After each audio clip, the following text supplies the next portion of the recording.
Hello everyone, how are you? Fine. Last हम लोगों ने स्टार्ट किया था accounting for goods sold on return और अप्रूवल बेसिस, यही था ना। तो लास्ट चैप्टर हम लोगों ने स्टार्ट किया था accounting for goods sold on approval basis. तो इस केस में हम लोग कस्टमर को ऑप्शन क्या देते हैं कि हम उसको गुड्स सेंड करेंगे और वो एक स्पेसिफिक पीरियड में उस गुड्स को या तो क्या करे, रिटर्न कर दे या वो अप्रूवल दे दे। और स्पेसिफिक पीरियड में अगर वो गुड्स रिटर्न नहीं करता है या अप्रूवल नहीं देता है तो डीम टू बी एज्यूम्ड कि उसने अप्रूवल दे दिया। तो इस केस में तीन बेसिकली ट्रांजैक्शन होते हैं। पहले गुड्स सेंड किया जाता है, फिर स्पेसिफिक पीरियड में या तो रिटर्न होगा या अप्रूवल होगा। तो इस चैप्टर को पढ़ने का मेन ऑब्जेक्ट क्या है कि जब एज ए सेलर हम लोग गुड्स सेंड करते हैं तो हमको क्या करना चाहिए, अगर कस्टमर रिटर्न कर दे तो क्या करना चाहिए, और उसके बाद अप्रूवल आ जाए तो क्या करना चाहिए। तो ऐसे ट्रांजैक्शन की अकाउंटिंग का सिस्टम क्या होगा वो डिपेंड करता है कि हमारे बिजनेस में ऐसे ट्रांजैक्शन की फ्रीक्वेंसी कितनी है। तो on the basis of frequency of transaction इस चैप्टर को हम लोगों ने क्या किया था, थ्री पार्ट में डिवाइड किया था। फर्स्ट क्या था, when number of transactions are very few. Second क्या था, when number of transaction are more. और थर्ड था, when number of transaction are large. तो फर्स्ट हम लोगों ने बात की थी when number of transactions are very few. तो कॉन्सेप्ट बोलता है कि कोई नया अकाउंटिंग सिस्टम फॉलो करने की ज़रूरत नहीं है। तो नॉर्मली क्या होता है, जब आप गुड्स सेंड करते हो ना, तो मान लो कि सेल हो गया और आप एंट्री कर दो customer account debit to sale. अगर within a specific period अगर कस्टमर गुड्स रिटर्न कर दे तो आप रिवर्स कर दो, आप एंट्री कर सकते हैं इस केस में sales account debit to customer account. और अगर अप्रूवल आ जाए तो कोई एंट्री देने की ज़रूरत नहीं है। इस केस में ये बहुत इंपॉर्टेंट कंडीशन बनती है कि अगर आपने गुड्स सेंड इस अकाउंटिंग पीरियड में किया और ईयर एंड तक ना तो गुड्स रिटर्न हुआ ना अप्रूवल हुआ और नया अप्रूवल पीरियड फिनिश हुआ, तो उसका अकाउंटिंग बहुत इंपॉर्टेंट होता है। तो इस केस में क्या होता है कि आपने जब इस अकाउंटिंग ईयर में गुड सेंड किया तो आपने एंट्री कर दी customer account debit to sale, sale record कर लिया, पर ईयर एंड तक कस्टमर का अप्रूवल नहीं आया। अप्रूवल नहीं आया इसका मतलब क्या हुआ, सेल नहीं हुआ। सेल नहीं हुआ तो ईयर एंड पे हमको दो एंट्रीज करनी पड़ती है। ईयर एंड पे हमको दो एंट्रीज पास करनी पड़ती है। फर्स्ट तो हमको सेल को रिवर्स करना पड़ता है। तो सेल को रिवर्स करने के लिए हम लोग एंट्री क्या करते हैं, sales account debit to customer account with selling price. और ये एंट्री करते ही वो गुड्स सोल्ड से अनसोल्ड हो जाता है और उसको स्टॉक में लाना पड़ता है। क्यों स्टॉक में लेके आना पड़ता है, क्योंकि ये गुड्स कस्टमर के पास है। तो उससे क्या होगा, जब आप ईयर एंड पे अपने गोडाउन में जाके गुड्स काउंट करोगे ना, तो ये काउंटिंग में नहीं आएगा। तो इसको बुक्स में लेके आना पड़ता है। और इसको बुक्स में लाने के लिए हमको एंट्री करनी पड़ती है स्टॉक विद कस्टमर या stock on approval account debit to trading account. और ये एंट्री अपने को कॉस्ट पे करनी पड़ती है। और इसके लिए सेलिंग प्राइस को जीपी माइनस करके कॉस्ट पे कन्वर्ट करना पड़ता है। और अगले साल अगर गुड्स रिटर्न आ जाए तो कोई एंट्री नहीं होती, क्योंकि हम लोग ऑलरेडी सेल रिटर्न कर चुके हैं। और अगर अप्रूवल आ जाए तो नेक्स्ट ईयर सेल रिकॉर्ड होती है customer account debit to sale. फिर सेकेंड केस में हम लोगों ने बात की थी when such type of transactions are more, जब ऐसे ट्रांजेक्शन बहुत ज़्यादा हो, मतलब ऐसे ट्रांजेक्शन ज़्यादा हों, तो फर्स्ट मेथड को तभी फॉलो करना अप्रोप्रिएट है। देखो, आपकी इच्छा है एज ए बिजनेसमैन आप कोई भी मेथड फॉलो कर सकते हो, पर अप्रोप्रिएटनेस की बात की जाए तो फर्स्ट मेथड तभी फॉलो करना बेटर है जब नंबर ऑफ ट्रांजैक्शन बहुत कम हो। पर अगर नंबर ऑफ ट्रांजैक्शन ज़्यादा है फिर भी आप फर्स्ट मेथड कंटिन्यू करते रहोगे तो कुछ नहीं, बुक्स में अकाउंटिंग एंट्रीज क्या होती है, बढ़ जाती है। तो सेकेंड मेथड बोलता है कि अगर नंबर ऑफ ट्रांजैक्शन ऐसे ज़्यादा हैं तो आप बुक्स में सेल तभी रिकॉर्ड करो जब अप्रूवल आ जाए, क्योंकि सेल तो उतनी रिकॉर्ड होगी ना जितना कस्टमर अप्रूवल देगा। तो सेकेंड मेथड बोलता है कि अगर नंबर ऑफ ट्रांजैक्शन ज़्यादा हैं तो प्रेफरेबल है कि आप बुक्स में एंट्री तभी करो जब क्या हो, सेल हो। तो उससे क्या थोड़ा कंट्रोलिंग इशू आ जाता है। और कंट्रोलिंग इशू को अवॉइड करने के लिए हम लोग क्या बोलते हैं कि आप एक मेमोरेंडम रिकॉर्ड मेंटेन कर लो। This is memorandum record, format अपने हिसाब से अपन चेंज कर सकते हैं। तो आप एक मेमोरेंडम रिकॉर्ड कर लो, एक मेमोरेंडम रिकॉर्ड मेंटेन करो जिससे कंट्रोल रहे कि किस कस्टमर के पास कितना गुड्स है। तो इसको हम लोग क्या बोलते हैं, सेल और रिटर्न। देखो लॉजिकल है नेम भी, सेल और रिटर्न। क्या ऑप्शन है, या तो सेल हो जाएगा या रिटर्न हो जाएगा। तो सेल और रिटर्न डे बुक के नाम से एक मेमोरेंडम हम लोग डे बुक रिकॉर्ड मेंटेन करते हैं। और क्या सिस्टम होता है इस केस में, जब हम लोग कस्टमर को गुड सेंड करते हैं ना, इस केस में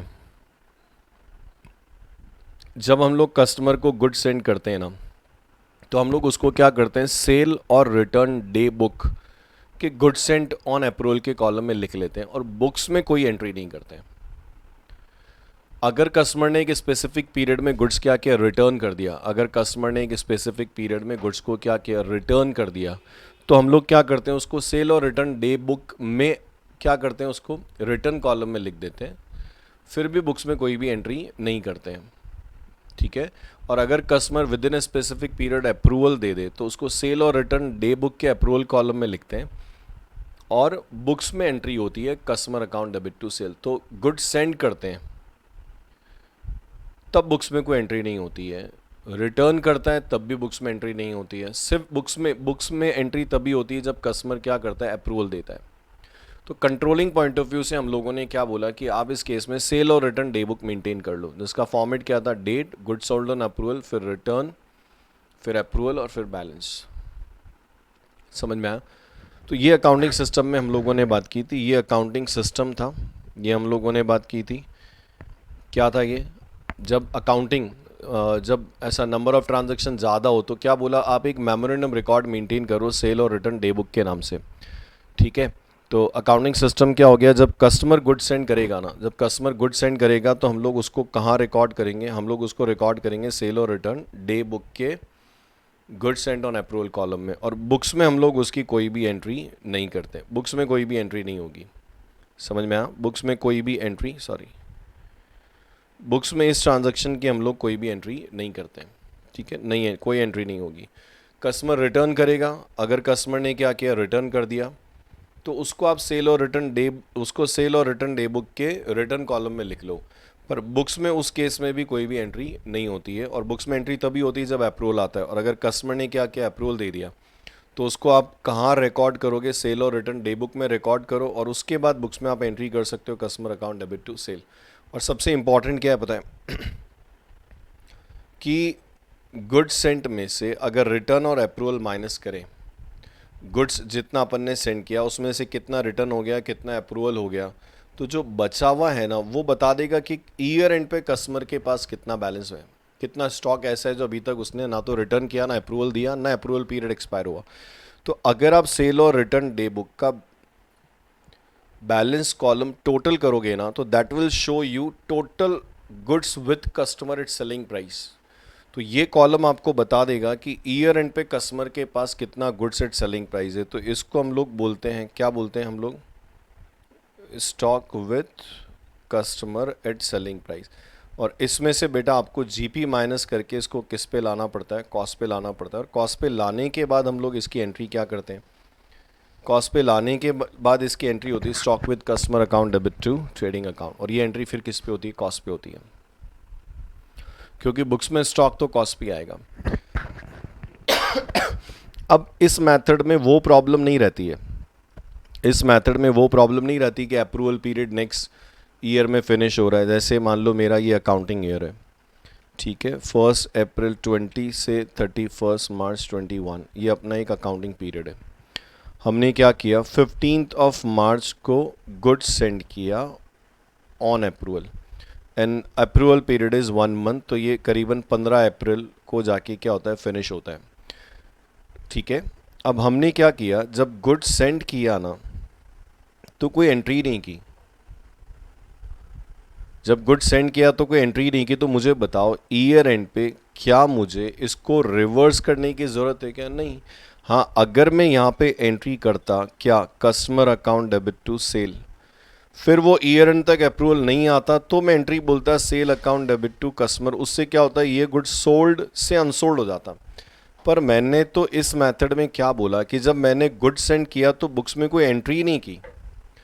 अब मुझे बताओ ईयर एंड तक अगर कस्टमर रिटर्न भी नहीं करे, अप्रूवल भी नहीं दे, तो क्या मुझे यहाँ पे सेल को रिवर्स करने की ज़रूरत है क्या, मैंने सेल ही रिकॉर्ड नहीं किया तो ये सेल रिवर्स की एंट्री भी नहीं होगी। तो जब मैंने यहाँ एंट्री नहीं की तो ईयर एंड पे सेल रिवर्स की एंट्री भी नहीं होगी। हाँ, बस ईयर एंड पे एक एंट्री ज़रूर होगी, कौन सी, stock with customer account debit to trading account. तो ये एंट्री हम लोग ज़रूर करेंगे, किससे, कॉस्ट से। और कौन बताएगा आपको कस्टमर के पास कितना स्टॉक है, बताओ कौन बताएगा कि कस्टमर के पास कितना स्टॉक है? हाँ, तो वो सेल और रिटर्न डे बुक का जो बैलेंस कॉलम है ना, उसका टोटल मारेंगे तो बता देगा कि स्टॉक विद कस्टमर कितना है, पर वो सेलिंग प्राइस पे होगा, उसमें से प्रॉफिट माइनस करके उसको कॉस्ट पे लाना पड़ेगा। तो इस मेथड में वो प्रॉब्लम नहीं है कि गुड्स इस ईयर में सेंड किया और उसका अप्रूवल पीरियड नेक्स्ट ईयर में फिनिश हो रहा है, तो कोई दिक्कत ही नहीं है। मैंने गुड सेंड किया, कोई एंट्री नहीं की, तो मुझे ईयर एंड पे सेल को रिवर्स भी नहीं करना है। हाँ, पर ईयर एंड पे मेरे को स्टॉक की एंट्री तो करनी पड़ेगी। अब नेक्स्ट ईयर अगर बताओ रिटर्न हो जाएगा तो क्या होगा? कोई एंट्री नहीं, नो एंट्री। रिटर्न हो जाएगा तो मैंने सेल रिकॉर्ड ही नहीं कर रखा है, रिटर्न हो जाएगा तो कोई एंट्री नहीं। हाँ, पर अगर अप्रूवल आएगा तो ठीक है, उसको अप्रूवल कॉलम में रिकॉर्ड कर लो और बुक्स में एंट्री कर दो, आप जैसा आप नॉर्मल एंट्री करते हो customer account debit to sale. तो जैसा इस पीरियड में होता है वैसे अगले पीरियड में हो रहा है, तो यहाँ ये अकाउंटिंग प्रॉब्लम नहीं है। वो फर्स्ट मेथड में अकाउंटिंग प्रॉब्लम क्यों होती थी वो वाली? वो फर्स्ट मेथड में प्रॉब्लम इसलिए होती थी क्योंकि जब हम गुड सेंड करते थे ना, तो बेटा हम लोग एंट्री कर लेते थे customer account debit to sale, हम लोग एंट्री कर लेते थे customer account debit to sale. और फिर ईयर एंड तक अप्रूवल नहीं आता था, तो ईयर एंड तक अप्रूवल नहीं आया तो रिवर्स करना पड़ता था, फिर हम लोग एंट्री करते थे sale account debit to customer. तो ये एंट्री करते थे इसलिए तो उसको रिवर्स करना पड़ता था फर्स्ट मेथड में। पर सेकेंड मेथड में बच्चों, जब मैं गुड सेंड करता हूँ तभी मैंने सेल माना ही नहीं, तो ईयर एंड पे रिवर्स भी नहीं होगा। पर हाँ, स्टॉक विद कस्टमर की एंट्री तो करनी पड़ेगी। क्यों करनी पड़ेगी स्टॉक विद कस्टमर की एंट्री, बताओ? स्टॉक विद कस्टमर की एंट्री क्यों करनी पड़ेगी? क्यों? क्योंकि ये मेरा गुड्स है जो कस्टमर के पास है। जब मैं अपने गोडाउन में इन्वेंट्री काउंट करूंगा तो ये मेरी काउंटिंग में आएगा नहीं, तो मुझे इसको बुक्स में स्टॉक लाना पड़ेगा और उसके लिए एंट्री करनी पड़ेगी stock with customer account debit to trading account. और ये एंट्री हमेशा किस पे होती है? कॉस्ट पे होती है। समझ में आया? चलो बच्चों, थर्ड मेथड में बात करते हैं। थर्ड थोड़ा इंपॉर्टेंट है, कॉम्प्लिकेटेड हो सकता है। हाँ, तो ऐसा हो सकता है कि आपको समझ में नहीं आए। ट्राई करते हैं, आप भी कोशिश करो कि समझ में आ जाए, मैं भी कोशिश करता हूँ कि मैं समझा दूँ। When number of transaction are large, पूरा लिख देते हैं, when such transactions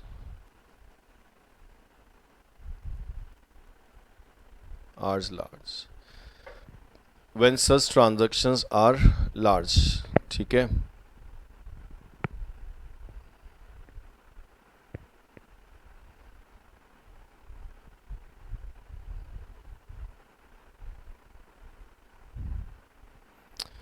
when such transactions are large, जब ऐसे ट्रांजैक्शन बहुत ज़्यादा होने का मतलब क्या हुआ? ऐसा सोच सकते हैं कि आउट ऑफ 180-90 जो सेल है ना वो ऑन अप्रूवल है। मतलब कस्टमर बहुत सी बार हमसे गुड्स क्या करता है? अप्रूवल पे लेके जाता है। सुन रहे हो?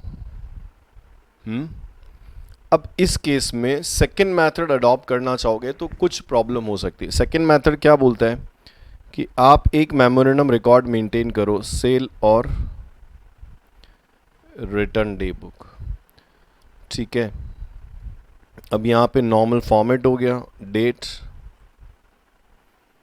ठीक है, ये गुड सेंड की इंफॉर्मेशन हो गया, ये उसके सामने रिटर्न हो गया, ये उसके सामने अप्रूवल, और लास्ट कॉलम हो गया बैलेंस। तो अगर नंबर ऑफ ट्रांजैक्शन बहुत ज़्यादा है फिर भी तुम सेकंड मेथड ही फॉलो करना चाहोगे तो कुछ टेक्निकल प्रॉब्लम आ सकती है। जैसे मान लो मैंने क्या किया, 1 जनवरी को मिस्टर राम को गुड सेंड किया 10,000, ठीक है, and approval period is 1 month, approval period 1 महीना है। मतलब राम के पास ऑप्शन है कि वो 1 मंथ में गुड्स रिटर्न भी कर सकता है और अप्रूवल भी दे सकता है। ठीक है, फिर मैंने 2 जनवरी या चलो 5 जनवरी को क्या किया, मिस्टर एक्स को सेल किया 20,000 का ऑन अप्रूवल। इसका भी पीरियड ज़रूरी नहीं है सेम हो, इसका पीरियड 20 डेज़ है। ठीक है, 20 डेज़ मतलब 25 जनवरी तक ये 25 जनवरी तक ये गुड्स रिटर्न भी कर सकता है और अप्रूवल भी कर सकता है। ठीक है, अब ऐसा हमारा एक दिन में बहुत सारा ट्रांजैक्शन होता है, हम सारा ट्रांजैक्शन यहाँ पे रिकॉर्ड करते हैं। ठीक है, ऐसा बहुत सारा ट्रांजैक्शन होता है। अब क्या हुआ कि 13-14 जनवरी को मिस्टर राम फिर आया, 13-14 जनवरी को मिस्टर राम फिर आया, बोले गुड्स अप्रूवल पे दे दो। तो प्रॉब्लम क्या है कि उसके पुराने गुड्स का अप्रूवल पीरियड फिनिश नहीं हुआ, ठीक है, फिर भी वो क्या कह रहा है कि नया गुड्स दे दो ना अप्रूवल पीरियड पे। तो क्या हुआ, तुमने 12 जनवरी समथिंग को क्या किया, राम को और नया गुड्स ऑन अप्रूवल बेस पे दे दिया, जिसका पीरियड हो सकता है 15-20 दिन, 1 मंथ, जो भी हो, कोई ऐसा अलग अलग हर ट्रांजैक्शन के लिए अलग अलग हो सकता है। तो इसका क्रेडिट, उसका जो अप्रूवल पीरियड है 1 मंथ है। फिर क्या हुआ, मान लो 25 जनवरी के आसपास फिर मिस्टर राम को हम लोगों ने अप्रूवल पे गुड्स सेंड कर दिया, हमारा अच्छा कस्टमर है। फिर मिस्टर राम को हम लोगों ने 30,000 का गुड्स अप्रूवल पे सेंड कर दिया। अब सोचो, पहली बार 1 जनवरी को सेल किया, उसका अप्रूवल पीरियड लगभग 1 फेब के आसपास ख़त्म होगा, उससे पहले तुमने 2-3 बार और उसको अप्रूवल पे गुड्स सेंड कर दिया। अब उसमें से क्या हुआ, कुछ गुड्स उसने रिटर्न कर दिया, कुछ अप्रूवल दे दिया, इसमें से भी कुछ रिटर्न दे दिया, कुछ अप्रूवल दे दिया। अब मान लो मुझे कोई ये पूछे प्रॉब्लम क्यों आ रही है, क्योंकि मैं एक ही कस्टमर को पिछले वाले गुड्स का अप्रूवल पीरियड फिनिश हुआ नहीं, उससे पहले मैंने उसको क्या किया, नया गुड्स सेंड कर दिया, क्योंकि हमारे तो बहुत ट्रांजैक्शन होते हैं। तो एक ही कस्टमर ऐसा होता है कि आज गुड्स अप्रूवल पे ले गया, फिर 5 दिन बाद हमारे पास नया स्टॉक आया, हमने अपने कस्टमर को व्हाट्सअप किया, देखो ये नया स्टॉक आया, फिर उसमें से कुछ लोग आके अप्रूवल पे ले गए। तो हो क्या रहा है, एक ही कस्टमर को पुराने ट्रांजैक्शन का अप्रूवल पीरियड ख़त्म ही नहीं हुआ, उससे पहले हम लोगों ने वापस से सेल कर दिया। तो अभी मुझसे कोई पूछे कि बताओ कि राम के पास कितना स्टॉक ऑन अप्रूवल है, राम के पास अगर मुझे कोई पूछे कि यार बताओ तुम्हारे अकाउंटिंग को देख के कि राम के पास कितना स्टॉक है, इम्पॉसिबल तो कुछ भी नहीं है, पर होगा क्या पता है, मुझे ढूंढना पड़ेगा। ये 1 जनवरी को राम का पहला ट्रांजैक्शन हुआ, फिर तुम सोचो कि अगला ट्रांजैक्शन 5 जनवरी को मिस्टर एक्स का, तो इससे पहले भी बहुत सारे बीच में ट्रांजैक्शन भी होंगे ना। तो मेरे को ऐसे क्या होगा, जो विजुलाइज कर सकते हैं, जैसे मैं विजुलाइज कर सकता हूँ पता है, वैसे ही मेरे को क्या करना पड़ेगा पता है, मेरा सेल और रिटर्न डे बुक में ऐसे ढूंढना पड़ेगा, राम राम राम राम राम राम राम राम राम कहाँ है राम राम, अच्छा राम यहाँ पे है, तो एक राम यहाँ पे आया, फिर ढूंढते ढूंढते मैं 5-7 पेज पलटा, फिर क्यों 5-7 पेजेस आगे गए, क्योंकि बहुत सारे ट्रांजैक्शन हो गए। फिर अच्छा देखा, अच्छा 12 जनवरी को और राम को ट्रांजैक्शन हुआ, फिर मैं राम राम राम राम ढूंढते ढूंढते गया और मुझे पता चला 25 जनवरी की डेट पे भी राम को सेल हुआ है। फिर मैंने इन सब ये टोटल किया कि कितना गुड सेंड किया, ठीक है, सॉरी गुड सेंड कितना किया, यहाँ से मैंने टोटल किया, अच्छा राम को 60,000 का गुड सेंड किया है। फिर मैंने देखा अच्छा इनमें से रिटर्न कितना कितना हुआ, तो मुझे पता चला अच्छा इतना इतना रिटर्न हो गया। फिर देखा अच्छा राम ने अप्रूवल इतना इतना दिया। तो मुझे क्या करना पड़ा, पहले तो ये फाइंड आउट करना पड़ा कि टोटल गुड सेंड कितना था, फिर उसमें से टोटल कितना रिटर्न हुआ, टोटल कितना अप्रूवल हुआ, वो मुझे माइनस करना पड़ा। तो मुझे पता चला अरे राम जी के पास कितना पड़ा हुआ है गुड्स। अभी तो राम है, ऐसे एक बड़ा कस्टमर है एक्स, वो भी बार बार लेके जाता है। तो कोई भी अभी कभी भी मुझे कंट्रोलिंग पॉइंट ऑफ व्यू से ये फाइंड आउट करना है कि एक पर्टिकुलर पर्सन के पास कितना गुड्स ऑन अप्रूवल है, तो मुझे फिर बहुत टाइम लगेगा ढूंढने के लिए। या मान लो मैं ऐसा भी कह सकता हूँ जिसकी अक्ल काम कर रही हो, हमने पॉलिसी बना रखी है। क्या पॉलिसी बना रखी है? हमने एक पॉलिसी बना रखी है। क्या पॉलिसी बना रखी है? हमने पॉलिसी बना रखी है कि हम एक कस्टमर को क्या करेंगे, 3 बार ऑन अप्रूवल देंगे, 3 बार गुड्स ऑन अप्रूवल करेंगे, उसके बाद जब तक वो ख़त्म नहीं होगा चौथी बार नहीं सेंड करेंगे। तो मुझे पता तो चले ना कि 3 टाइम हुआ या नहीं हुआ। तो इससे क्या हो रहा है पता है, इससे ये कब फिजिबल है बताओ? जब नंबर ऑफ ट्रांजैक्शन बहुत ज़्यादा ना हो। नंबर ऑफ ट्रांजैक्शन ज़्यादा तो है पर बहुत ज़्यादा नहीं हो। मतलब अगर मैं एक कस्टमर को एक ही बार ऑन अप्रूवल गुड्स सेंड करता हूँ, फिर दूसरी बार ऑन अप्रूवल गुड्स तब सेंड करता हूँ जब पुराना पीरियड एक्सपायर हो जाए। मतलब 1 जनवरी को राम को सेल किया, अप्रूवल पीरियड 1 मंथ है, 1 फैब को ख़त्म होता है। मतलब मैं अगली बार राम को सेल अगर मैं 1 फैब के बाद करूँगा ना, तब तक तो ठीक है, ये मैथड अप्रोप्रिएट है। पर बेटा अगर आपका पुराना अप्रूवल पीरियड ख़त्म नहीं हो, उससे पहले गुड सेंड कर दिया, बट ऑब्वियस है यार, क्रेडिट सेल में भी तो ऐसा ही होता है ना। कि आज कोई कस्टमर आपसे उधार लेके गया, क्रेडिट्स पे लेके गया, तो हम लोग उसको सेल कर देते हैं। फिर 5 दिन बाद आता है कि और दे दो, तो देते ही हैं, तभी तो आपके डेटर्स इतने बढ़ते हैं। ऐसा थोड़ा होता है कि पहले पुरानी क्रेडिट का पेमेंट होगा फिर नया सेल करेंगे, ऐसा नहीं होता ना, क्रेडिट में ही बार बार होता है। तो वही सेम चीज़ ऑन अप्रूवल पे सिर्फ ये सेल और रिटर्न डे बुक ये तब पर्पस सॉल्व करेगा जब आप एक कस्टमर को एक बार गुड्स ऑन अप्रूवल सेंड करते हो, फिर वो पीरियड ख़त्म होने के बाद में नेक्स्ट उसको अगर अप्रूवल पे गुड्स सेंड करता हूँ, मतलब एक कस्टमर के पास एक ही बार का गुड्स ऑन अप्रूवल है, तब तो मेरे ये अप्रोप्रिएट है। पर मेरे नंबर ऑफ ट्रांजैक्शन बहुत ज़्यादा है, बहुत ज़्यादा, मतलब एक कस्टमर को हम लोग घड़ी घड़ी बार बार गुड्स ऑन अप्रूवल कर देते हैं। तो मुझे ये तो पता चल रहा है कि टोटल कस्टमर के पास कितना गुड्स है। कहाँ से पता चल रहा है? जब भी मैं इसको बैलेंस करूँगा ना, टोटल, जब भी बैलेंस कॉलम को टोटल करूँगा तो ये तो पता चल जाएगा कि टोटल कस्टमर के पास हमारा कितना गुड्स है, समझो। पर मुझे ये नहीं पता चलेगा कि एक कस्टमर के पास कितना गुड्स है, वो मुझे पता नहीं चलेगा। तो अगर नंबर ऑफ ट्रांजैक्शन बहुत ज़्यादा हैं और पुराना अप्रूवल पीरियड फिनिश हुए बिना ही आप नए नए गुड्स वापस क्या करते हैं, गुड्स सेंड कर देते हैं, तो फिर हमको थोड़ा सा टेक्निक क्या होगा, चेंज करना पड़ेगा। तो थोड़ा फिर ये मेरा पर्पस क्या है कि अकाउंटिंग ऐसे होनी चाहिए कि कोई मुझे पूछे, अरे भैया राम के पास कितना गुड्स है, अच्छा राम के पास कितना है, मैंने बुक खोली देख के बता दिया, अच्छा राम के पास इतना गुड्स है। तो वैसा अकाउंटिंग सिस्टम होना चाहिए। तो थर्ड मेथड क्या बोलता है? थर्ड मेथड बोलता है when such transactions are large, जब ऐसे ट्रांजैक्शन ज़्यादा हो। तो थर्ड मेथड बोलता है यार कंट्रोलिंग पॉइंट ऑफ व्यू से एक काम करो, इस केस में 2 मेमोरेंडम रिकॉर्ड्स मेंटेन करो। You are required to prepare 2 memorandum records. First तो वही सेल और रिटर्न डे बुक। तो फर्स्ट तो वही सेल और return day book. Format memorandum record है, बुक्स ऑफ अकाउंट्स का पार्ट नहीं है, ये अलग से हम लोग मेंटेन कर रहे हैं। Date, good send, return, approval, balance. तो ये मेरा date, good sent on approval, ये रिटर्न, ये अप्रूवल का कॉलम, और ये मेरे पास बैलेंस आ गया। ठीक है। और जब तुमको ये चाहिए कि एक कस्टमर के पास कितना गुड्स है वो तुमको पता चल जाए, तो यहाँ पे बोला जाता है कि एक काम करो, आप सेल,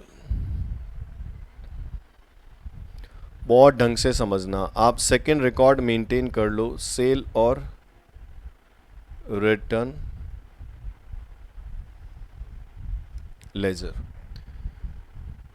तो आप इस केस में क्या करो, सेल और रिटर्न लेजर मेंटेन कर लो। लेजर तो समझते ही हो, अकाउंट्स के स्टूडेंट हो, अकाउंट बना लो। तो मैं यहाँ क्या करूँगा, हर कस्टमर का एक अकाउंट बना लूँगा। X, Y, Z, Ram, Shyam, Mohan, Sohan, Sita, Gita, सब एक, हर कस्टमर का एक अकाउंट बना लो। तो मैंने यहाँ एक्स, वाई, जेड, ए, बी, सी, जितने भी उन सब का क्या किया, अकाउंट बना लिया। ठीक है। अब क्या होगा पता है, अकाउंटिंग सिस्टम क्या होगा, ढंग से सुनना बहुत इंपॉर्टेंट है, कॉन्सेंट्रेटेड रहो। तो यहाँ पे अकाउंटिंग सिस्टम क्या होगा, सबसे पहले जब आप गुड सेंड करते हो ना, जब आप कस्टमर को गुड सेंड करो, तो जैसे आपने क्या किया, एक्स को गुड सेंड किया 10,000, तो आप उसको सबसे पहले यहाँ पे क्या करो, रिकॉर्ड कर लो। ठीक है। फिर यहाँ रिकॉर्ड करने के बाद आप उसको पोस्ट करो कस्टमर अकाउंट के डेबिट साइड में। कहाँ पोस्ट करना है, कस्टमर अकाउंट के डेबिट साइड में। जैसे नॉर्मल सेल होता है ना, जैसे नॉर्मल नहीं होता है customer account debit to sale, तो यहाँ मैं बुक्स के अंदर नहीं हूँ, पर मैं मेमोरेंडम रिकॉर्ड के अंदर हूँ। तो मैंने क्या बोला कि जब आपने एक्स को सेल किया ऑन अप्रूवल, तो सबसे पहले तो जैसे प्राइमरी बुक्स में रिकॉर्ड करते हो ना, हाँ सेल बुक में जैसा रिकॉर्ड करते हो वैसा ही कुछ सिस्टम समझ लो। तो आप गुड सेंट ऑन अप्रूवल के कॉलम में रिकॉर्ड कर लो इनिशियली, फिर यहाँ से तुम पोस्ट कर दो कस्टमर अकाउंट के डेबिट साइड में। कहाँ पोस्ट किया, कस्टमर अकाउंट के डेबिट साइड में। फिर मान लो तुमने वाई को गुड सेंड किया ऑन अप्रूवल, जिसको समझ में आ रहा है यहाँ रिकॉर्ड करो, और यहाँ रिकॉर्ड करके वाई के अकाउंट के डेबिट साइड में क्या करो, पोस्ट कर दो।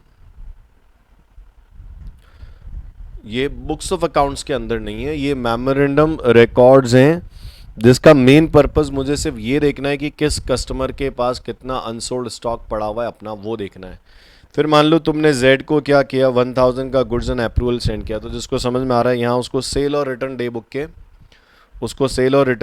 के goods and on approval column में लिख लो और यहाँ से जेड के अकाउंट के डेबिट में पोस्ट कर दो। फिर तुमने मान लो एक्स को वापस क्या किया, 7000 का गुड्स सेंड कर दिया, तो आप वापस एक्स के अकाउंट के डेबिट में पोस्ट कर दो। देखो जिसकी अक्ल काम कर रही हो, सुन रहे हो? तो क्या होगा यहाँ 7000 पोस्ट करने से, अब अगर मैं कभी भी एक्स का अकाउंट देखूंगा ना तो मुझे पता चलेगा कि यार 2 बार गुड सेंड किया, एक बार 10,000 किया, एक बार 7,000 किया। फिर आगे जाके तुमने एक्स को वापस 5,000 का गुड सेंड कर दिया, तो यहाँ रिकॉर्ड करके उसको एक्स के अकाउंट के समराइज कर रहे हैं बेटा, सिर्फ ट्रांजैक्शंस को समराइज्ड कर रहे हैं। तो यहाँ से आप फिर क्या करो, यहाँ से फिर आप एक्स के अकाउंट के डेबिट में 5,000 ट्रांसफ़र कर दो। अब जिसको समझ में आ रहा है वो सोचो कि यहाँ पे क्या हुआ।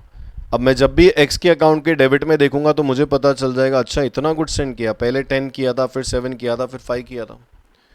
तो जब तुम कस्टमर को गुड सेंड करते हो ना, जब कस्टमर को गुड सेंड करते हो तो आप उसको सेल और रिटर्न डे बुक के good Saint on approval column में लिख लो। सेल और रिटर्न डे बुक के good Saint on approval column में लिख लो और वहां से पोस्ट कर दो कस्टमर अकाउंट के डेबिट साइड में। समझ में आ गया? अब एक तकलीफ क्या है, मुझे कैसे पता चलेगा? बहुत ढंग से सुनना, लॉजिकल है यार। देखो लॉजिकल समझना उनके बस की बात है जो कॉन्सेंट्रेटेड है।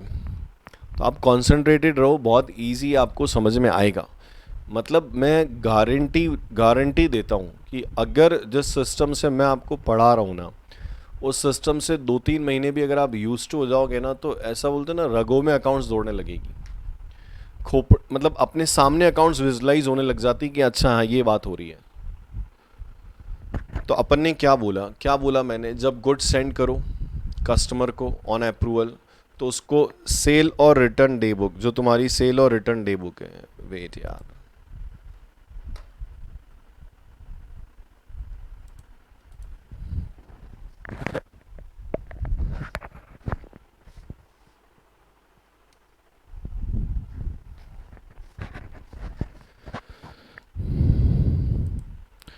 तो जब आप कस्टमर को अप्रूवल पे गुड सेंड करो ना, तब आप उसको सेल और रिटर्न डे बुक विजुलाइज करो खोपड़े में। तो आप उसको क्या करना है, उसको सेल और रिटर्न डे बुक के good Saint on approval column में रिकॉर्ड कर लो और वहाँ से इंडिविजुअली उसको कस्टमर अकाउंट के डेबिट में क्या करो, पोस्ट कर दो, जैसे तुम सेल में करते हो। पर एक प्रॉब्लम ये है कि ये हम लोग क्या बना रहे हैं, लेजर बना रहे हैं, और मैं चाहता हूँ कि मैं इस लेज़र का एक ट्रायल बैलेंस बनाऊं, ताकि मुझे ये पता चल जाए कि अगर ट्रायल बैलेंस टैली हो गया मतलब पोस्टिंग में मिस्टेक नहीं है, और ट्रायल बैलेंस टैली नहीं हुआ इसका मतलब कहीं ना कहीं कोई मिस्टेक है। हालांकि ये बात आप भी समझते हो कि एक tally trial balance error free books of accounts का इंडिकेशन नहीं होता है, ट्रायल बैलेंस टैली होने के बाद भी गलती हो जाती है। पर फिर भी मैं क्या चाहता हूँ कि इस लेज़र का एक ट्रायल बैलेंस बने, और ट्रायल बैलेंस बनने के बाद अगर ये टैली हो जाता है तो एक एश्योरिटी रहती है कि मैथमेटिकल जो है वो कोई प्रॉब्लम नहीं है, मतलब अर्थमेटिकल एक्यूरेसी, ऐसा हम लोग बोल सकते हैं कि पोस्टिंग में कोई दिक्कत नहीं है। सुन रहे हो?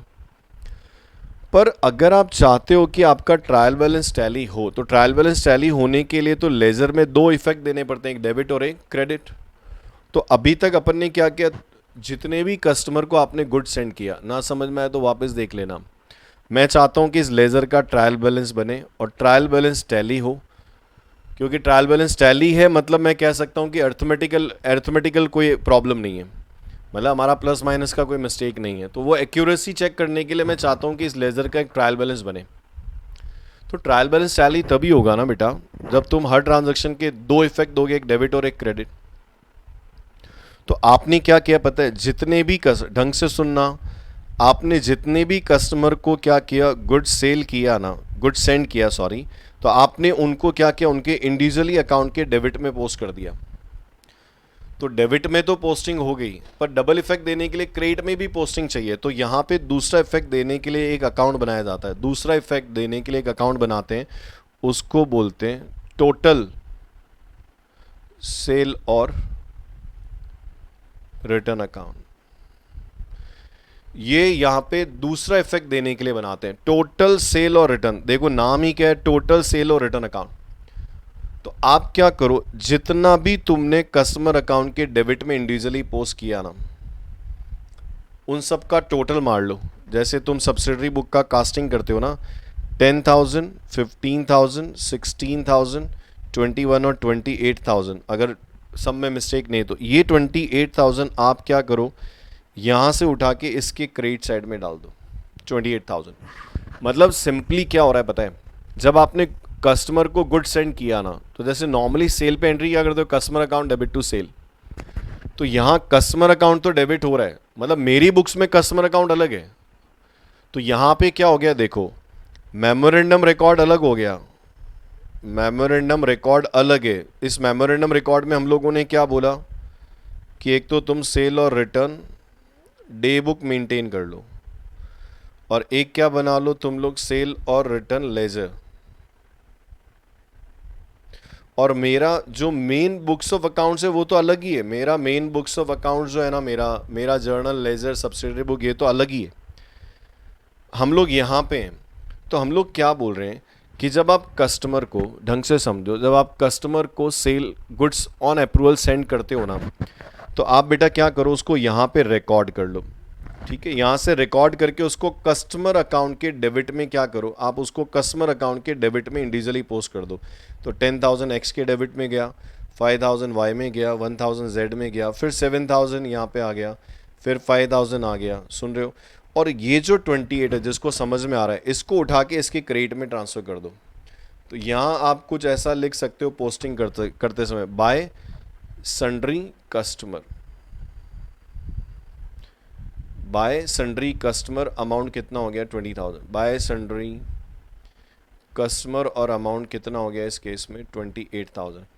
अब जिसको समझ में आ रहा है देखो, तुमने इंडिविजुअली डेबिट कितना किया, तुमने इंडिविजुअली कितना डेबिट किया पता है, देखो 10, 17, 22, 27 और 28, और मैंने टोटल मिला के क्रेडिट भी कितना कर दिया 28। तो जिसको समझ में आ रहा है, जो मैंने इंडिविजुअली कस्टमर अकाउंट में डेबिट किया ना, जो हमने इंडिविजुअली कस्टमर अकाउंट में डेबिट किया ना, वो हमने टोटल सेल और रिटर्न अकाउंट में एक साथ क्रेडिट कर दिया। तो ये दो इफेक्ट पूरे हो गए, समझ में आया? पर मेन बुक्स ऑफ अकाउंट्स में हम एंट्री तभी करेंगे जब से अप्रूवल आएगा। मेन बुक्स ऑफ अकाउंट्स में एंट्री तभी होगी जब अप्रूवल आएगा। तो यहाँ पे देखो, ये जो मेमोरेंडम रिकॉर्ड्स है ना, ये तो अलग हो गए, और मेरा मेन बुक्स ऑफ अकाउंट्स जो है ना, वो अलग है। तो हमने क्या बोला कि जब आप कस्टमर को गुड सेंड करो ना ऑन अप्रूवल, तो उसको तुम्हारे सेल और रिटर्न डे बुक के क्या करना है, सेल और रिटर्न डे बुक के कहाँ पे रिकॉर्ड करोगे, सेल और रिटर्न डे बुक के good sent on approval column में रिकॉर्ड कर लो एक बार। फिर यहाँ से कस्टमर अकाउंट में इंडिविजुअली क्या करो, डेबिट में, कस्टमर अकाउंट के डेबिट में पोस्ट कर दो। और फिर at the end of the period इसका टोटल करके इसको टोटल सेल और रिटर्न अकाउंट में क्या करो, क्रेडिट कर दो। तो कस्टमर अकाउंट में तो डेबिट इंडिविजुअल होगा, और at the end of the period आप टोटल अमाउंट जो है ना, इस कॉलम का जो टोटल अमाउंट है वो उठा के आप टोटल सेल और रिटर्न अकाउंट के क्रेडिट में पोस्ट कर दो। तो जिसको समझ में आ रहा है वो क्या हो रहा है पता है, इस लेजर के अंदर दोनों इफेक्ट आ गए, डेबिट भी 28 हो गया 1 by 1 करके, और क्रेडिट भी 28 हो गया। मेन बुक्स ऑफ अकाउंट्स में मैं तब तक एंट्री नहीं करूंगा जब तक अप्रूवल नहीं आएगा। अब क्या होता है, मान लो कस्टमर ने रिटर्न कर दिया,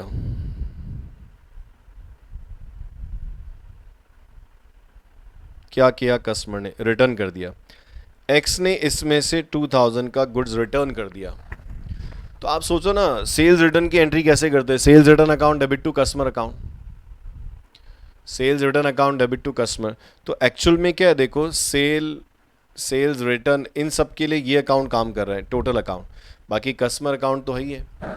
तो जब कस्टमर रिटर्न करता है ना, जब आप गुड्स सेंड करते हो तो कस्टमर अकाउंट डेबिट होता है, और जब कस्टमर रिटर्न कर देता है तो सोचो ना, एंट्री क्या करते हैं, sales return account debit to customer, तो कस्टमर अकाउंट के क्रेडिट में पोस्ट करते हो ना। तो अगर कस्टमर रिटर्न करता है, जैसे इसने 2000 का रिटर्न किया, तो आप उसको यहाँ से क्या करो, क्रेडिट में पोस्ट कर दो। तो अपने को अब पता चल रहा है, क्या पता चल रहा है, देखो जिसकी अक्ल काम कर रही है, कि हमने टोटल कितना सेंड किया था, 10, 17, 22, और 22 में उसने कितना रिटर्न कर दिया, 2000 अभी तक रिटर्न कर दिया। ठीक है, मान लो y ने 1000 रिटर्न कर दिया, तो इसको आप y के अकाउंट के क्या करो, क्रेडिट में पोस्ट कर दो। अब z ने पूरा 1000 रिटर्न कर दिया, तो आप यहां से रिटर्न कर दो। x ने 7000 में से 1000 रिटर्न कर दिया, तो आप x के अकाउंट के क्रेडिट में क्या करो, 1000 वापस पोस्ट कर दो। और जिसको समझ में आ रहा है, इंडिविजुअली अगर आप इसको क्रेडिट कर रहे हो तो डबल इफेक्ट देने के लिए इतना ही टोटल आपको डेबिट भी करना पड़ेगा। तो इसका जो भी टोटल आता है 2000, 3000, 4000, 5000, ये 5000 उठा के आप यहाँ पे डाल दो, क्योंकि आपने इंडिविजुअली कस्टमर अकाउंट को क्रेडिट किया ना, तो डेबिट इफेक्ट एक साथ दे दो। तो इसका टोटल उठा के क्या करो, तुम डेबिट दे दो 5000। तो जिसको समझ में आ रहा है, दो इफेक्ट पूरे हो गए। देखो दो इफेक्ट कैसे पूरे हुए, 2, 3, 4, 5 क्रेडिट हुआ, डेबिट भी कितना हो गया, 5 हो गया। समझ में आया?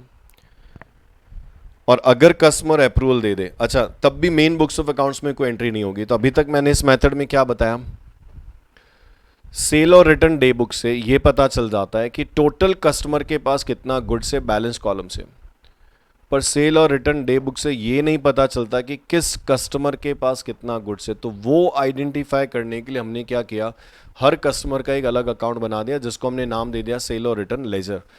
तो दो मेमोरेंडम रिकॉर्ड बनते हैं, एक बनता है क्या, फर्स्ट क्या बनता है, सेल और रिटर्न डे बुक, और सेकंड क्या बनता है, सेल और रिटर्न लेजर। और सेल और रिटर्न लेजर के अंदर क्या होता है, एक तो हर कस्टमर का एक अकाउंट बनता है, और एक टोटल सेल और रिटर्न अकाउंट, टोटल सेल, जिसमें टोटल सेल और टोटल रिटर्न क्या होता है, पोस्ट होता है। नाम ही टोटल सेल और रिटर्न अकाउंट है।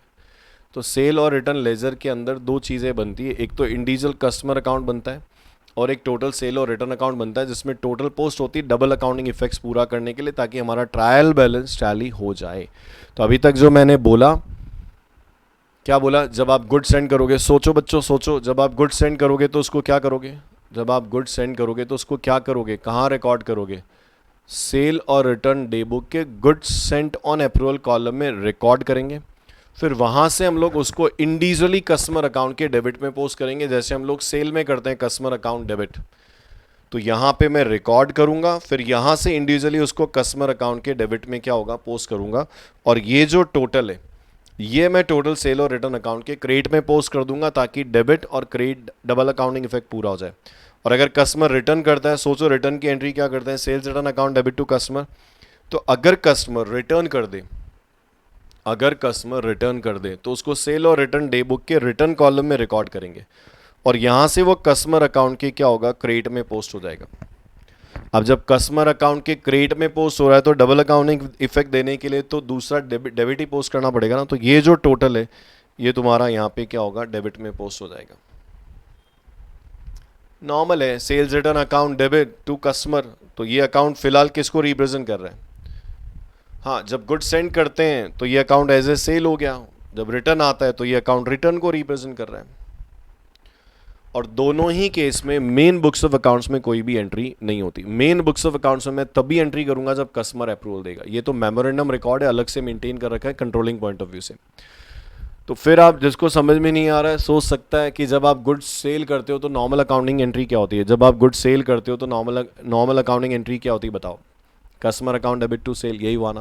तो मैं भी यही तो बोल रहा हूँ कि पहले उसको एक बार यहाँ रिकॉर्ड कर लो, फिर उसको कस्टमर अकाउंट के डेबिट में पोस्ट कर लो, फिर जो पीरियोडिकल टोटल है उसको यहाँ पे क्या करो, जो सेल अकाउंट के क्रेडिट में है, यहाँ टोटल सेल अकाउंट के क्रेडिट में डाल दो। सोचो जब रिटर्न होता है तो एंट्री क्या करते हो, sales return account debit to customer. तो ठीक है, यहाँ पे रिकॉर्ड करके कस्टमर अकाउंट को क्रेडिट करो। अब जिसकी अक्ल काम कर रही, सोचो इंडिविजुअली क्रेडिट कर रहे हो तो डबल अकाउंटिंग इफेक्ट देने के लिए तो इसका टोटल डेबिट ही करोगे ना। पर गुड सेंट और रिटर्न दोनों का मेन बुक्स में कोई भी एंट्री नहीं होता है। और अगर मान लो कस्टमर ने अप्रूवल दे दिया, ये थोड़ा इंपॉर्टेंट है, अगर कस्टमर ने अप्रूवल दे दिया, मान लो इसमें से क्या किया, 5000 का अप्रूवल दे दिया, तो 5000 का अप्रूवल दे दिया तो उसको सेल और रिटर्न डे बुक के अप्रूवल कॉलम में रिकॉर्ड करो, और इसको यहां से कस्टमर अकाउंट के क्रेडिट में पोस्ट करना पड़ेगा। क्यों पोस्ट करना पड़ेगा, क्योंकि मैं क्या चाहता हूं, मैंने कस्टमर अकाउंट क्यों बनाया? मैंने हर कस्टमर का अकाउंट क्यों बनाया? ताकि मुझे पता चल जाए कि उसके पास कितना गुड्स है। समझो रे, समझो। हमने यहाँ इंडिविजुअली कस्टमर अकाउंट इसलिए तो बनाया ताकि हमको पता चल जाए कि किस कस्टमर के पास कितना गुड्स है। तो कस्टमर के पास कितना गुड्स है ये निकालने के लिए गुड्स सेंट में से रिटर्न माइनस करना पड़ेगा, और अप्रूवल माइनस करोगे तभी तो बैलेंस पता चलेगा। तो अगर तुमने कस्टमर को 1 लाख का गुड सेंड किया, ठीक है, उसमें से उसने 20 रिटर्न कर दिया और 30 अप्रूवल दे दिया, अभी भी अप्रूवल पीरियड एक्सपायर नहीं हुआ, तो मैं कह सकता हूँ ना कि उसके पास 50,000 का गुड्स पड़ा हुआ है। पर ये निकालने के लिए मुझे गुड सेंड में से रिटर्न और अप्रूवल दोनों माइनस करने पड़ेंगे ना। यहाँ भी तो हो रहा है, देखो। अगर आपको बैलेंस कैलकुलेट करना है, बैलेंस कैलकुलेट करना है तो क्या होगा बताओ? बैलेंस कैलकुलेट करने के लिए ये तो पक्का है ना कि तुमको गुड सेंड में से रिटर्न और अप्रूवल जो है वो दोनों क्या होंगे, माइनस करना पड़ेगा, तो ही बैलेंस आएगा। तो सेम फर्क क्या है, ये जो बता रहा है ना, ये कॉलम ये बता रहा है कि टोटल कस्टमर के पास कितना है, और कस्टमर अकाउंट बता रहा है कि एक कस्टमर के पास कितना है। तो अगर कस्टमर अप्रूवल दे दे तो उसको इस मेमोरेंडम रिकॉर्ड में कैसे ट्रीट करना है, आपको उसको पहले कहाँ लिखना है, अप्रूवल कॉलम में लिखना है। फिर वो यहाँ से पोस्ट होगा, कहाँ पे, कस्टमर अकाउंट के क्रेडिट साइड में। तो ये यहाँ जो भी अप्रूवल आएंगे वो सब कस्टमर अकाउंट के क्रेडिट में क्या होगा, पोस्ट होगा। और इसका जो टोटल होगा ना, ये जो भी टोटल आएगा वो यहाँ से टोटल अकाउंट में क्या होगा, डेबिट में आएगा। यहाँ पे क्यों? क्योंकि तुमने इंडिविजुअली कस्टमर को क्रेडिट किया, तो डबल इफेक्ट देने के लिए तुमको यहाँ पे क्या होगा, उसको डेबिट करना पड़ेगा। और यहाँ पे जितने भी अप्रूवल आएंगे ना, यहाँ पे जितने भी अप्रूवल्स आएंगे, इन सब की मेन बुक्स ऑफ अकाउंट्स में एंट्री होगी customer account debit to sale 1 by 1। सबकी एक एक एंट्री होगी। मतलब जैसे एक्स ने अगर मान लो यहाँ पे क्या किया, 5,000 का अप्रूवल दिया, तो मेन बुक्स ऑफ अकाउंट जो है ना, वहाँ पे एंट्री क्या करोगे, X account debit to sale 5,000। तो ये जो अप्रूवल कॉलम में आ रहे हैं ना, अप्रूवल कॉलम में इनका मेन बुक्स ऑफ अकाउंट्स में आपको एंट्री करना पड़ेगा customer account debit to sale. तो मैं आपको क्या समझा रहा हूँ, जब नंबर ऑफ ट्रांजैक्शन ज़्यादा होते हैं, बहुत ज़्यादा होते हैं, और आपको ये भी जानना है कि किस कस्टमर के पास हमारा कितना गुड्स है, तो ये मेथड बोलता है 2 मेमोरेंडम रिकॉर्ड मेंटेन करो। एक goods sent, 2 memorandum record maintain करो। कौन कौन सा? एक तो सेल और return, day book, date, good send, return, approval और बैलेंस। और एक आप मेंटेन करो सेल और रिटर्न लेजर। सेल और रिटर्न लेजर में क्या होगा, एक तो बन जाएंगे तुम्हारे कस्टमर अकाउंट, तो अपन ने बोला XYZ ABC कस्टमर अकाउंट, और डबल इफेक्ट देने के लिए यहाँ पे एक बन जाएगा टोटल सेल और रिटर्न अकाउंट। ये बन गया टोटल सेल और रिटर्न अकाउंट, ठीक है। क्या सिस्टम बोला, जब आप कस्टमर को गुड सेंट ऑन अप्रूवल करो ना, तो उसको ये गुड सेंट का कॉलम हो गया, ये रिटर्न, ये अप्रूवल और ये बैलेंस। अब मेरे साथ में सोचना है ना बेटा, जब आप कस्टमर को गुड्स सेंड करो ऑन अप्रूवल, तो पहले उसको यहाँ पे रिकॉर्ड करना है, फिर यहाँ से वो पोस्ट होगा कस्टमर अकाउंट के डेबिट साइड में। तो इंडिविजुअली वो कस्टमर अकाउंट के क्या होगा, डेबिट में चला जाएगा 1 by 1, ठीक है। फिर at the end of the period इसका जो टोटल है वो आपको पोस्ट करना है टोटल सेल और रिटर्न अकाउंट के क्रेडिट साइड में। तो ये तुम्हारा total goods sent on approval आ जाएगा। मेन बुक्स ऑफ अकाउंट्स में कोई एंट्री नहीं होती है। फिर जब कस्टमर गुड्स रिटर्न कर दें, तो पहले उसको यहाँ पे क्या करो, रिकॉर्ड करो कि कितना रिटर्न हुआ। फिर उसको यहाँ से क्या करो, पोस्ट करो कस्टमर अकाउंट के क्रेडिट साइड में, ठीक है। तो वो सारा 1 by 1 जिसने रिटर्न किया ना, उन सब के क्रेडिट साइड में चला जाएगा, ठीक है। फिर इसका जो टोटल आएगा ना, जब इंडिविजुअली पोस्टिंग क्रेडिट में की है तो टोटल तो डेबिट में जाएगा ना, तो इसका जो टोटल आएगा ना, वो यहाँ पे पोस्ट कर दो, जो टोटल रिटर्न को रिप्रेजेंट करेगा, ठीक है। जिसकी अक्ल काम कर रही हो, पता है ये क्या है, पता है, ये हर कस्टमर का अकाउंट है जो बता रहा है कि एक कस्टमर को कितना गुड सेंड हुआ, उसमें से उसने कितना रिटर्न और अप्रूवल किया, और ये क्या पता है टोटल कस्टमर का है। अब अगर अप्रूवल आ जाए तो सबसे पहले तुम अप्रूवल को यहाँ रिकॉर्ड करो। यहाँ रिकॉर्ड करने के बाद समझो उसको तुमको इंडिविजुअली कस्टमर अकाउंट के क्रेडिट में पोस्ट करना पड़ेगा। उसको इंडिविजुअली मतलब जैसे मान लो वाई ने अप्रूवल दिया तो यहाँ से तुमको वाई के अकाउंट के क्रेडिट में पोस्ट करना पड़ेगा। तो जिसने भी अप्रूवल दिया उसको इंडिविजुअली कस्टमर अकाउंट के क्रेडिट में पोस्ट करना पड़ेगा। और ये जो टोटल है ना, ये टोटल, ये तुम्हारा टोटल सेल और रिटर्न अकाउंट के डेबिट में आ जाएगा। तो यहाँ पे टोटल अप्रूवल आ गया, और जितने भी अप्रूवल कॉलम में अप्रूवल आएंगे ना, उनकी आपको बुक्स में 1 बाय 1 एंट्री करनी पड़ेगी, customer account debit to sale. क्या एंट्री करोगे इस केस में आप लोग? Customer account debit to sale. तो जब गुड्स सेंट होता है तो बुक्स में कोई, मेन बुक्स में कोई एंट्री नहीं होती। रिटर्न होता है तो कोई एंट्री नहीं होती। अप्रूवल आता है तो जितने भी अप्रूवल आए ना, उनकी बुक्स में एंट्री करनी पड़ेगी 1 by 1 customer account debit to sale. और जब आप ईयर एंड पे इसको बैलेंस करोगे तो ये बता देगा कि कस्टमर के पास कितना गुड्स ऑन अप्रूवल पड़ा है, जो अभी तक ना उन्होंने रिटर्न किया, ना उन्होंने अप्रूवल दिया, ना अप्रूवल पीरियड खत्म हुआ। और अब जिसको समझ में आ रहा हो सोचो, एक कस्टमर के अकाउंट का क्या सीन है पता है? अगर जैसे मान लो ये एक्स का अकाउंट है तो तुमने गुड सेंड लिखा, उसने कितना रिटर्न किया, उसने कितना अप्रूवल दे दिया, तो ये तुमको बता देगा कि मिस्टर एक्स या वाई या जेड के पास कितना है।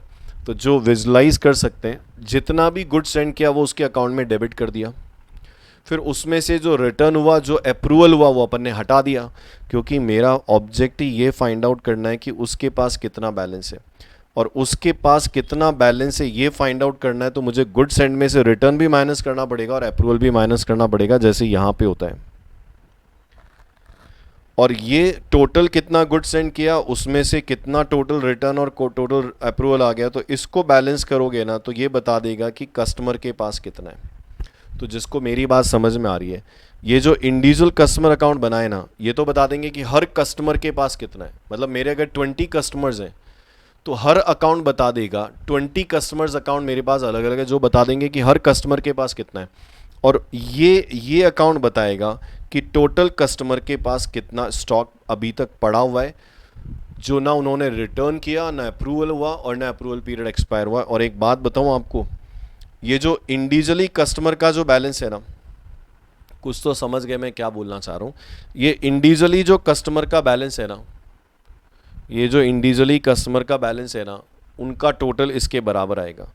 और ये जो तुम्हारा सेल और रिटर्न डे बुक का जो बैलेंस कॉलम है ना, इसका टोटल इसके क्या होगा, इक्वल आएगा। तो जब मुझे ऐसा नंबर ऑफ ट्रांजैक्शन बहुत ज़्यादा हो और मुझे कंट्रोलिंग करनी हो कि किस कस्टमर के पास कितना गुड्स है, तो मैं फिर यहाँ पे 2 मेमोरेंडम रिकॉर्ड मेंटेन करता हूँ। एक तो सेल और रिटर्न डे बुक, जो एक तरह से सब्सिडरी बुक जैसा हो गया, और एक लेजर अकाउंट मेंटेन कर लेते हैं जिससे हर कस्टमर के पास कितना गुड्स है वो पता चल जाएगा। और एक टोटल सेल, डबल इफेक्ट देने के लिए हम लोग क्या करते हैं, टोटल सेल और रिटर्न अकाउंट मेंटेन कर लेते हैं। तो क्या बोला मैंने, बताओ इस केस में अकाउंटिंग सिस्टम क्या होगा? जब गुड सेंड करोगे तो सबसे पहले उसको क्या करो, गुड सेंड ऑन अप्रूवल। जब आप गुड सेंड करोगे ना तो सबसे पहले उसको क्या करो, सेल और रिटर्न डे बुक में क्या करना है, good Saint on approval column में आपको उसको क्या करना है, रिकॉर्ड करना है। फिर क्या करोगे, वहां से क्या होगा, इंडिविजुअल पोस्ट होगा। वहां से इंडिविजुअल पोस्ट करेंगे कहां पे, कस्टमर अकाउंट के डेबिट साइड में। और फिर क्या होगा, eight the end of the period जो टोटल है, total of goods sent on approval column, वो हम लोग पोस्ट कर देंगे कहाँ पे, टोटल सेल और रिटर्न अकाउंट के क्रेडिट साइड में। और चौथी बात, जो मेन बुक्स ऑफ अकाउंट्स है ना, उसमें नो एंट्री, क्योंकि वहां पे एंट्री तभी होगी जब क्या होगा, अप्रूवल आएगा। बहुत सीधा है। जब गुड सेंड करोगे तो अकाउंटिंग सिस्टम क्या हो गया, पहले आप उसको सेल और रिटर्न डे बुक से खोपड़े में खोलो तो उसको सेल और रिटर्न डे बुक के good sent on approval column में रिकॉर्ड कर लो। वहाँ से आप इंडिविजुअली पोस्ट करो हर कस्टमर अकाउंट के डेबिट साइड में। तो डेबिट साइड में तो इंडिविजुअली चला गया, और फिर at the end of the period जो भी तुम्हारा टोटल है किसका, good sent on approval column का जो टोटल है वो आप ट्रांसफर कर दो टोटल सेल और रिटर्न अकाउंट के क्रेडिट साइड में। ठीक है, और मेन बुक्स में कोई भी एंट्री नहीं होगी। अब मुझे बताओ, अगर कस्टमर गुड्स क्या करे, रिटर्न कर दे,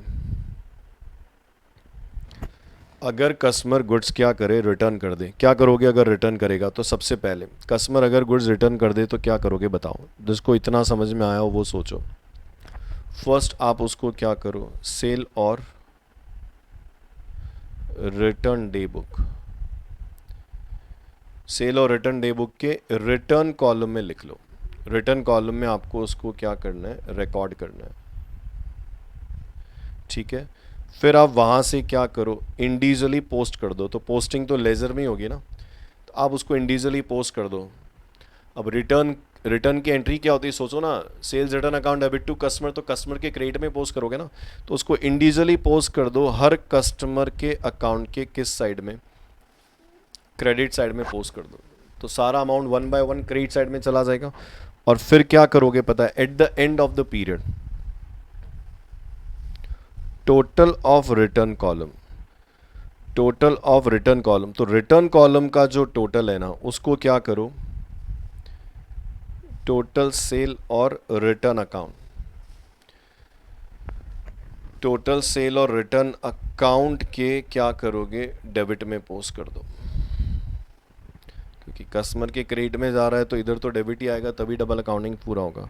और लास्ट में अगर मैं बात करूं तो बुक्स ऑफ अकाउंट्स में नो एंट्री, कोई एंट्री नहीं। ठीक है, और तीसरा अगर मैं आपको बोलूं कि जब कस्टमर क्या करे, अप्रूवल दे दे, तो अगर कस्टमर अप्रूवल दे दे तो पहला तो उसको क्या करना है बताओ, सेल और रिटर्न डे बुक के अप्रूवल कॉलम में आप क्या करो, रिकॉर्ड कर लो। फिर वहाँ से पोस्ट कहाँ करोगे, उसको पोस्ट करना है कस्टमर, इंडिविजुअली पोस्ट करना है कस्टमर अकाउंट के क्रेडिट साइड में। अब जिसको डबल अकाउंटिंग इफेक्ट आता है, कस्टमर अकाउंट के क्रेडिट में पोस्ट करूँगा तो eight the end of the period जो होगा टोटल, तो उसको क्या करना पड़ेगा, टोटल सेल और रिटर्न अकाउंट के डेबिट में पोस्ट करना पड़ेगा। और लास्ट अगर मैं बात करूं तो बुक्स ऑफ अकाउंट्स में एंट्री होगी। क्या एंट्री करोगे पता है, नॉर्मली जैसे आप करते हो customer account debit to sale. चलो और थोड़ा और साफ समझाता हूँ, एक और तरीका समझाने का जिसको नहीं आया हो। 3 चीज़ें हो रही है। सबसे पहले होता है रिकॉर्डिंग, ट्रांजैक्शन को लिखना। फिर होता है इंडिविजुअल पोस्टिंग कि साहब इंडिविजुअल कहाँ पोस्ट करेंगे। फिर होता है total posting, eight the end of the period हम लोग टोटल कहाँ पोस्ट करेंगे। और चौथा बुक्स में क्या एंट्री होगी, books of accounts, memorandum record नहीं, बुक्स ऑफ अकाउंट्स के अंदर क्या पोस्टिंग होगी। सबसे पहले रिकॉर्डिंग का काम कहाँ पे होता है, सेल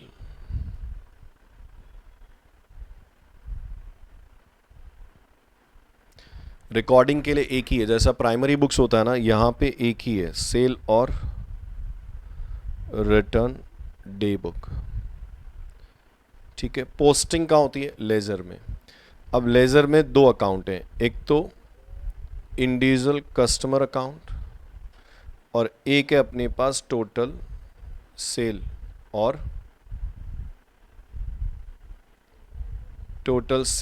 और रिटर्न अकाउंट। ठीक है, और एक हो गया बुक्स में क्या एंट्री होगी, जो मेन बुक्स ऑफ अकाउंट्स है उसमें क्या एंट्री होगी। इससे मुझे 100% श्योर है कि जिसको नहीं आया होगा उसको भी समझ में आ जाएगा कि मैं क्या बोल रहा हूँ। ठीक है, अब सबसे पहला ट्रांजैक्शन जो होता है कौन सा,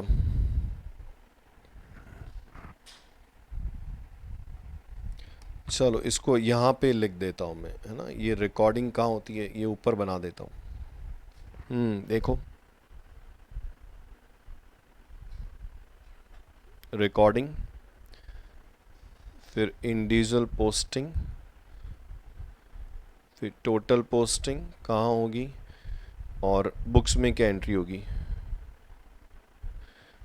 ठीक है, और इधर से मैं इनको हटा देता हूँ।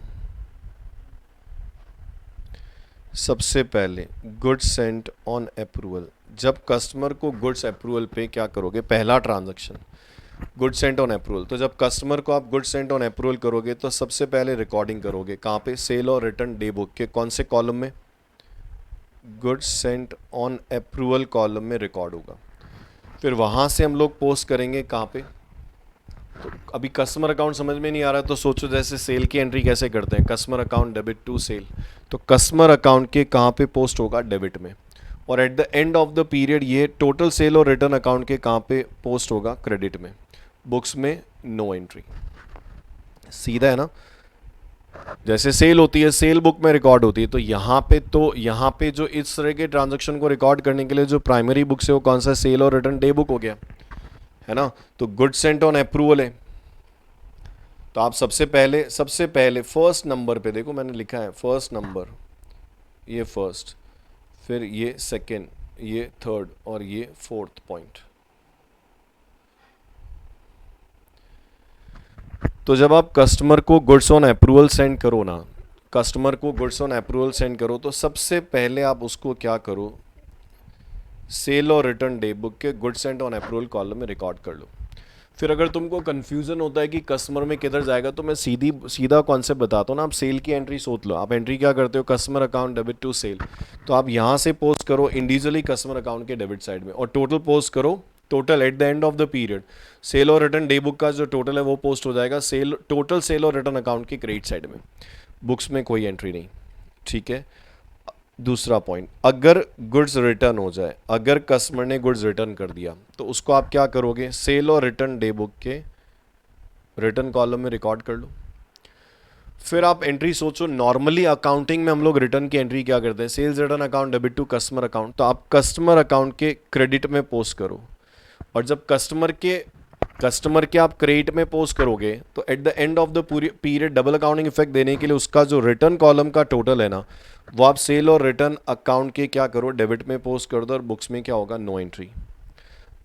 और तीसरा, अप्रूवल आ जाए तो उसको क्या करो, तुम अप्रूवल कॉलम में रिकॉर्ड कर लो, अप्रूवल आ जाए या पीरियड खत्म हो जाए, कोई इन्फॉर्मेशन नहीं आए, तो आप उसको अप्रूवल कॉलम में रिकॉर्ड कर लो। वेट,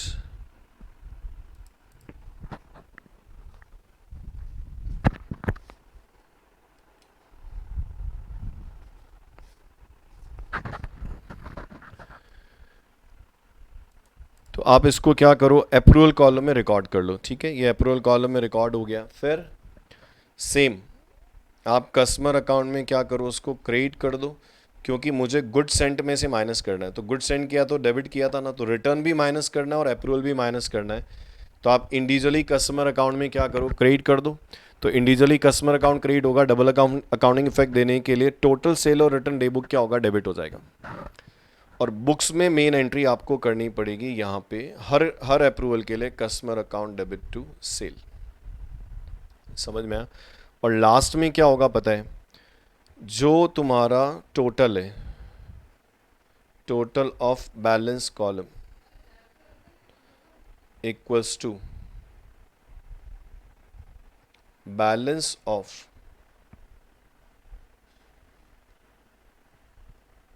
ये जो लिख रहा हूँ बहुत इंपॉर्टेंट है, फिर लिखता हूँ, जो सेल और रिटर्न डे बुक का जो टोटल कॉलम का बैलेंस है ना, मतलब बैलेंस कॉलम का जो टोटल है, सॉरी, तो मैं यहाँ क्या लिखना चाह रहा हूँ पता है,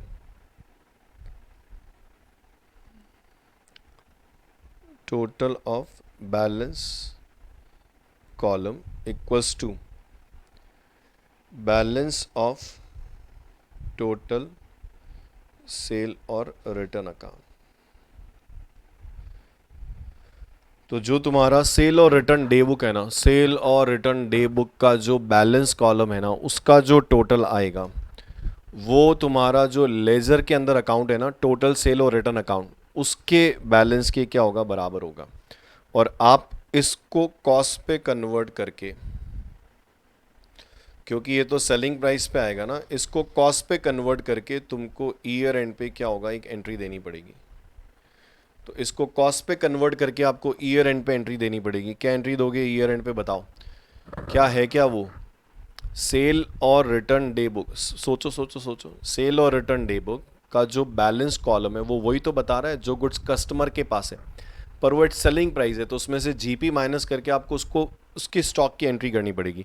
तो ईयर एंड पे आप एंट्री क्या करोगे, उसके लिए पता है बेटा, आप एंट्री क्या करोगे, stock with customer account debit to, stock with customer account debit to trading account. और ये एंट्री करने के लिए आपको जो स्टॉक एट सेलिंग प्राइस है उसमें से जो भी जीपी या प्रॉफिट है वो माइनस करना पड़ेगा, तो क्या होगा, कॉस्ट आ जाएगा। तो यहाँ भी वो लफड़ा नहीं है कि ईयर एंड तक अप्रूवल नहीं मिला, क्योंकि यहाँ भी हम लोग गुड्स सेंड कर रहे हैं तब सेल रिकॉर्ड नहीं कर रहे हैं। तो ईयर एंड पे अप्रूवल नहीं आएगा तो भी रिवर्स करने की ज़रूरत नहीं, पर हाँ ईयर एंड पे कस्टमर के पास जितना भी गुड्स है, ईयर एंड पे कस्टमर के पास जितना भी गुड्स एट सेलिंग प्राइस है उसमें से प्रॉफिट माइनस करके आपको उसको क्या होगा, स्टॉक में लेना पड़ेगा। तो ये थर्ड मेथड है, ये थर्ड मेथड है जहाँ कंट्रोलिंग पॉइंट ऑफ व्यू से हम लोग क्या करते हैं, दो मेमोरेंडम रिकॉर्ड मेंटेन करते हैं। तो फर्स्ट मेथड में क्या होता है, फर्स्ट मेथड में क्या था, when number of transactions are very few, तो क्या बोलते हैं, कोई नया अकाउंटिंग सिस्टम फॉलो मत करो, तो वहाँ कोई एक्स्ट्रा बुक्स ऑफ अकाउंट्स हम लोग मेंटेन नहीं करते इन ट्रांजैक्शन को रिकॉर्ड करने के लिए। सेकेंड मेथड में एक मेमोरेंडम रिकॉर्ड है, सेल और रिटर्न डे बुक। और थर्ड मेथड में there are two memorandum record, sale और रिटर्न डे बुक और सेल और रिटर्न लेजर। और सेल और रिटर्न लेजर के अंदर क्या होगा, हर कस्टमर का एक अकाउंट बन जाएगा और एक टोटल सेल और रिटर्न अकाउंट बन जाएगा। तो क्यों बनाया मैंने हर कस्टमर का एक अकाउंट, ताकि मुझे पता चल जाए कि पर्टिकुलर एक कस्टमर के पास कितना स्टॉक अनसोल्ड पड़ा हुआ है, जो ना उसने रिटर्न किया, ना अप्रूवल किया, ना अप्रूवल पीरियड खत्म हुआ। और दूसरी चीज़, वो जो टोटल सेल और रिटर्न अकाउंट है वो क्यों बनाया, ताकि डबल अकाउंटिंग इफेक्ट पूरे हो जाए। और मैं ट्रायल बैलेंस बनाना चाहूँ तो मैं ट्रायल बैलेंस बना सकता हूँ। और मैं ट्रायल बैलेंस में क्या आएगा पता है, अगर मैं ट्रायल बैलेंस बनाऊंगा, किसका, ट्रायल बैलेंस ऑफ सेल और रिटर्न लेजर, तो इस ट्रायल बैलेंस का सीन कैसे होगा पता है कि साहब, जैसे x के पास 5000 का गुड्स है, y के पास 2000 का गुड्स है, z के पास 1000 का गुड्स है, a के पास 10,000 का गुड्स है। तो ये आपको बता रहा है कि हर कस्टमर के पास कितना कितना गुड्स है। और जो तुम्हारा वो अकाउंट है ना, कौन सा, टोटल सेल और क्या नाम है, टोटल सेल और रिटर्न अकाउंट, वो बता देगा कि टोटल कस्टमर के पास मिला के 5, 7, 8 और 18,000 अगर सम सही है तो ये उस अकाउंट का क्रेडिट बैलेंस आएगा। तो सेल और रिटर्न लेजर में जो कस्टमर अकाउंट है ना, वो बता देगा कि हर कस्टमर के पास कितना है। और जो टोटल सेल और रिटर्न अकाउंट है ना, जो डबल अकाउंटिंग इफेक्ट्स के लिए बनाया, वो बता देगा कि टोटल कस्टमर के पास कितना है। तो ट्रायल बैलेंस टैली हो जाएगा। और अगर आप ये नहीं बनाओगे तो फिर ये ट्रायल बैलेंस टैली नहीं होगा और मैं अर्थमेटिकल एक्यूरेसी चेक नहीं कर सकता। इसलिए मैंने क्या किया, टोटल सेल और रिटर्न अकाउंट बना लिया। तो फर्स्ट मेथड में no memorandum record, second method में 1 मेमोरेंडम रिकॉर्ड, सेल और रिटर्न डे बुक, ठीक है। थर्ड मेथड में 2 मेमोरेंडम रिकॉर्ड, सेल और return day book, second method जैसे ही बनता है। और हर कस्टमर के पास कितना है उसके लिए क्या होता है, एक मेमोरेंडम रिकॉर्ड और बनता है। तो थर्ड मेथड में we are required to prepare 2 memorandum record. First one is sale और रिटर्न डे बुक और सेकेंड इज सेल और रिटर्न लेजर। समझ में आया? तो मेरे अकॉर्डिंग इस चैप्टर का मैं थ्योरेटिकल पार्ट एक बार एक्सप्लेन कर चुका हूँ। तो नेक्स्ट लेक्चर में मैं सारे जितने भी मॉड्यूल और एग्ज़ाम में आए हुए क्वेश्चन है वो अटेम्प्ट कर दूंगा। तो आप ये यहाँ तक पढ़ के थोड़ा सा क्या करना, प्रिपेयर रहना। और अगले 1-2 दिन में हम लोग जो लॉ वगैरह की जो क्लासेस हैं ना, लॉ रीजनिंग वगैरह, वो धीरे धीरे अब हम लोग क्या करेंगे, स्टार्ट करेंगे।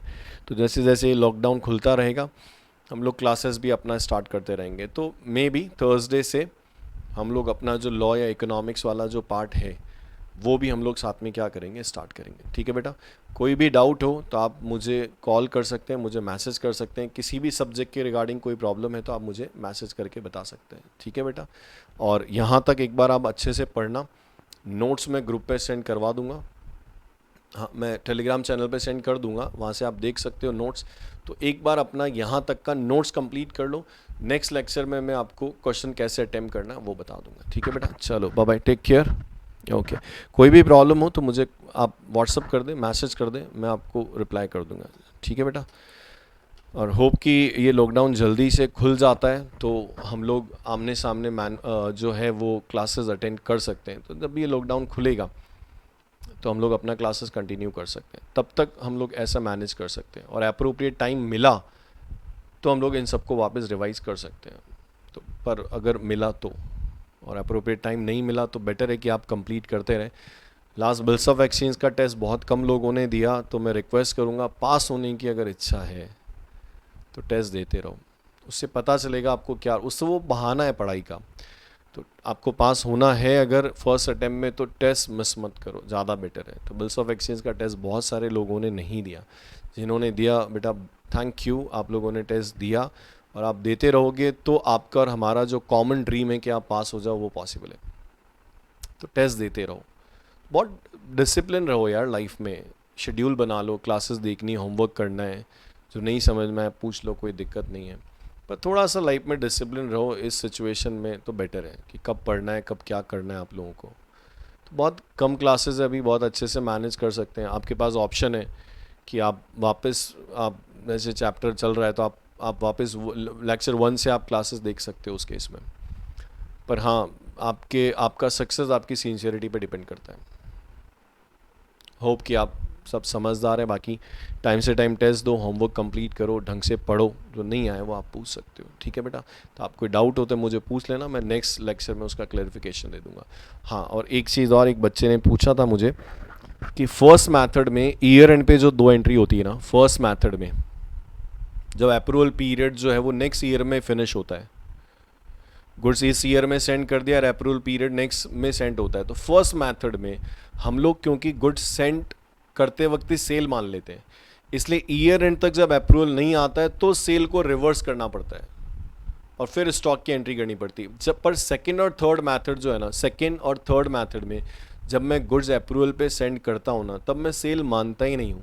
तो ईयर एंड तक अगर अप्रूवल नहीं भी आएगा तो उसको रिवर्स करने की ज़रूरत नहीं। हाँ, पर स्टॉक की एंट्री तो इन ऑल केस आपको करनी पड़ेगी जो कस्टमर के पास उसको बुक्स में लाने के लिए, और वो एंट्री तीनों मेथड में किस पे होगी, कॉस्ट पे होगी। ठीक है बेटा, फिर भी कोई चीज़ समझ में नहीं आया पूछ सकते हो, मैं आपको नेक्स्ट लेक्चर में वो चीज़ क्लियर कर दूंगा। ठीक है बेटा, चलो bye bye, take care. Test देते रहो, पढ़ते रहो, किसी भी सब्जेक्ट में कोई डाउट हो मुझे बताओ, मैं उसको सही करने की कोशिश करूँगा। ठीक है बेटा, चलो बाय बाय। हाँ, और 1-2 दिन में हम लोग लॉ और इकोनॉमिक्स वाला पार्ट भी जो है वो आपका स्टार्ट करेंगे। ठीक है, ओके बाय, थैंक यू।